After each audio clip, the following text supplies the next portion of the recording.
Drones by Terrace Martin. It is Drones. Jones. Game of Drones. It's 40 minutes, 13 songs long. Solid fun like funk album because Dan is on the Funk is Right tour, so Funk is back, but Dan is yeah, right. yeah, exactly. But the Dan is Right Funk is Back tour. I just got to figure out a name for it. I just backwards did it. Aubrey and the Three Migos. He's no. Anyways, it's a nice menagerie of funk tracks. Literally, yes. By the way, if you had told me that there's gonna be a track with James Fauntleroy, Ty Dolla $ign, Kendrick Lamar, and Snoop Dogg, and it was gonna be a funk like fuckboy track, I would say you're high. I'm like, that's not happening. And the second song, we get that, and I was thrown for a loop. I was like, I was not expecting that at all. This is hilarious. That's your title track too. And honestly, there's so much going on. Like, I barely noticed Snoop was in there. I can barely tell Kendrick is in there. Yeah. And Kendrick's at the beginning. Yeah, it's all just like it's coming at you. So funny. It's just like a total chill, like fuck song. You're by the fireplace, dancing around, got a drink in your hand, and it's just like you have all these hard rappers on here, and it's just that it's so funny.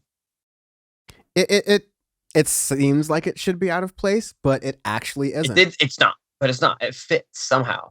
You got all those people that are not known for that, right? But put it on there, but in the context of the record and within even the other features in here, you got like Corday. How many times is it going to change his name? The world may never know. You got Chanel Terrace, Celeste. You got a couple others, and they're all fit pretty well too. So it was just funny to me when I listened to that. Third song, you got Leave Us Be, really good funk track too that I enjoyed a lot. This was the one where I heard the bass line, everything, and the drums. Like, oh yeah. Once you just go into that song, it sounds like just like funk standards, like these songs that have been sampled in like rap music, like hip hop music, like real classics. Yep. Yeah, it really just makes you feel right at home in there. You also later on in the album, you get some funk that is infused with like newer things as well. I think the track with Aaron Ray and Smino, This Morning, just top notch, just spot on. I love so much about that track and how it turned out. It has just enough of like the modern flair you would expect from like a Steve Lacy or like the Internet, that whole kind of crew who really kind of pioneered the whole funk is back thing. And that was the thing I called on Audioface when it happened. So years ago. Yep. 100%. Yeah. But you're really getting all. It's a very much more feature heavy than even the last album we reviewed by Summer Walker. But like, again, all the features here perform really well. Even near the end, when you have Evil Lives with YG fits. It works. It's fine. It's good. My favorite definitely is the sixth song right after This Morning is Tapped with Chanel, Terrace, and Celeste. I like just how odd it is at the beginning where you get this weird beat, you get like a lot of synths and stuff in the background, a lot of different sounds you hear. It's a really good breaker in the middle of the record to me because you get, or like towards the beginning of the middle, I should say, because you get the first 5 tracks are really not solid, like chill funk, standard funk, modern funk, as I like to call it now. And then you get Tapped, which is more of like experimental-ish tracker. So you got some 80s vibes in there. You got some modern twist and stuff with the way that the synths are made and the way the drum beats are. And Chanel, Terrace, and Celeste are fantastic on this track too. Really, really enjoyed this. Listened to quite a few times. Yeah. There's so much on here. And like there's a lot of little interludes and references to the Crenshaw district, a historically black district in South Los Angeles, especially through like griots of the Crenshaw district, griots being like community elders, leaders, that kind of thing. And yeah, Leimert Park being before it was a metro station, it was like a major actually not even a metro station yet, so don't sleep on that. But it was just like a community hub for black people, black revolutionaries, that kind of thing in the 60s and 70s, but also like kind of today you have different events and like any sort of community center, you have like your Sunday gatherings and farmers markets and etc. So can I have $5? Let me hold $5. No, but you get and through that, through a lot of the artists you have on here, you get a a lot of like, throwbacks to LA, callbacks to that culture, Mhm. like laid back, low riding kind of vibes with yeah, that like funk sort of throwback, which we're gonna get a lot of. Like spoiler alert, that's my brain. No offense to people who lisp, because I do as well, obviously. Um we're getting Silk Sonic later this month. That is gonna, like, That unfortunately, is because people love Silk Sonic so much, that's just gonna change the game. that's Silk Sonic has been like we've been waiting for that for a minute, and it's gonna be a record. I already know it. And the But reason I say it is because, like, it is that thing that is getting old heads who love funk very much, mhm. like, in here and going like, finally, there's some new music going out there. And first of all, like, these are old heads who just like need to branch out and listen to more music. Like Drones on here has a lot of bangers, Like right? But drones, fantastic. what I'm saying is this is all ushering in a period where funk is just like really singing out in mainstream pop music. And I really love that 100%. because we're doing throwbacks of every other kind of music. I think funk is relatively untapped and really powerful to do, has a really good ability to work in dance settings and club settings and Yeah.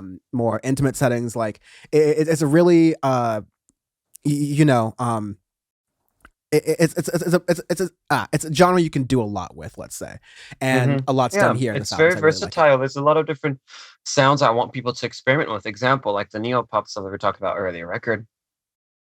You can add more funk beats into that and have a little bit different cadences in some of your tracks, or add different stuff to experiment with. Even indie artists can experiment with, which you've heard a little bit here or there every once in a while. But I think more and more people need to do it and explore, like hear records like Drones, get into other ones that we've talked about, and yeah.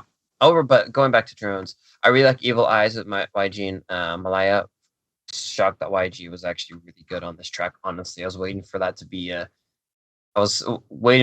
bad one on there. Nope, still worked. So, and that's three tracks end pretty well. Sick of Crying, The Bridges You Smoke, Don't Let Go, and Listen. I They think do they're kind of a, ended it. I wouldn't say they do like a neo synth gospel kind of thing that like I respect. I'm not like into gospel music like at all really, but I saw what they were going for and I was like, okay, I respect that. I get with it. Like I'm not into gospel, but like one of my favorite songs, the Sean is like and my favorite album, there's this Don't Get Lost in Heaven Demon Days, which like Yeah, and inadvertently that's ends up being a gospel song. yeah. But like, yeah, I really like the modern spin it does on Mhm. that with the last like 5.5 minutes of the album. Overall ends up Yeah, being really good. yeah, I agreed. Very good record. Go check it out, please. And Funk is back, baby. Arbitrary scale this week is Kristen Cinema's Donors, because we do arbitrary scale every week because rating scales are stupid. Look at the pitchfork. Let's remake rating scales and let's downgrade random access members because we're all high off our tits. This is damn. I'm gonna go What first this time. I'm gonna give this Davita Belvita? No, Davita. Um Davida?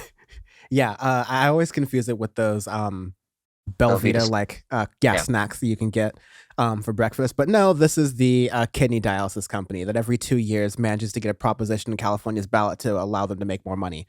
Weird how that works. It's almost as if they donate to politicians who are in their interest. Oh wait, the arbitrary scale is Kirsten Cinema's Donors. Interesting. What's your pick, Uh, Sean? this is Blue Cross Blue Shield, baby. Health insurance. Let's lobby that shit. Let's get the premiums. Let's go. It's all up in there. All up in there. Um, By the way, looking at this list of how much it is absolutely infuriating. Like I hippity hoppity, baby. Let's get chippity choppity. Yeah. And it's also to keep in mind here, we're talking about Joe Manchin and Kristen Sinema who are blocking a lot of what like, Democrats want to get done and can get done for people that will help people who are Yeah. Democrats and Republicans of all walks of life. But there's a bunch of other Democrats who are in the shadows who are also benefiting from the fact that they're taking most of the heat, who are also taking donor money and standing in the way of progress. Hashtag no politics. Moving on. Oh god damn it, politics.